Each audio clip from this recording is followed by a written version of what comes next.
किन द बाबा उली साड़ी किन द बाबा कंगना खोज द बाबा ना किन द बाबा उली साड़ी किन द बाबा कंगना खोज द बाबा ना गोड़ जाता ना बलमुआ खोज द बाबा ना गोड़ जाता ना बलमुआ खोज द बाबा ना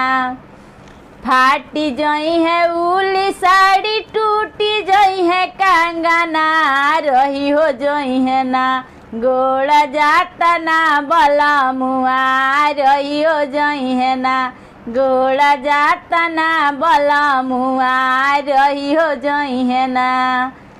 किन द बाबा उली साड़ी किन द बाबा कंगना खोज द बाबा ना गोड़ जाता ना बलमुआ खोज द बाबा ना।